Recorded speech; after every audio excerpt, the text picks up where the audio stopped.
অপু বিশ্বাসের ছেলের জন্মদিনকে কেন্দ্র করে নোংরামি সৃষ্টি করেছেন চিত্রনায়িকা শবনম বুবলী।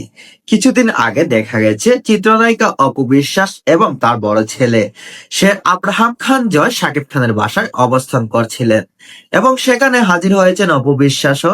এমনকি শাকিব খানের বোন এবং শাকিব খানের বোনের জামাই শাকিব খানের মা বাবা সবাই সেই জায়গায় উপস্থিত ছিলেন এবং জয় আনন্দের সাথে সেখানে কেক কাটেন এবং শাকিবকে খাইয়ে দেন এবং সাকিবের পরিবারের সবার সাথে আনন্দ উপভোগ করেন।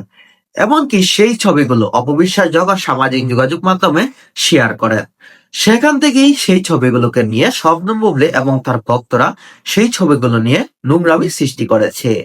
সেটা দেখার পর অপবিশ্বাস খুবই বিরক্ত হয়েছেন এবং তিনি সামাজিক যোগাযোগ মাধ্যমে জানিয়েছেন আর কখনোই তিনি বড় করে কোনো প্রোগ্রাম বা কোনো অনুষ্ঠান করবেন না। কারণ তিনি বললেন, জন্মদিন নিয়ে এমন নোংরামি আমি খুবই বিরক্ত হয়েছি, আমার একেবারেই খারাপ লেগেছে। কিভাবে মানুষ পারে আমার ছেলের এই সুন্দর একটা দিনে এইভাবে নোংরামি ছড়িয়ে দিতে।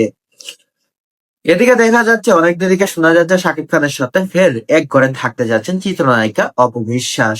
সেই গুঞ্জনকে কেন্দ্র করে শবনম বুবলী বিভিন্ন মন্তব্য করছেন বিভিন্ন প্রোগ্রামে গিয়ে।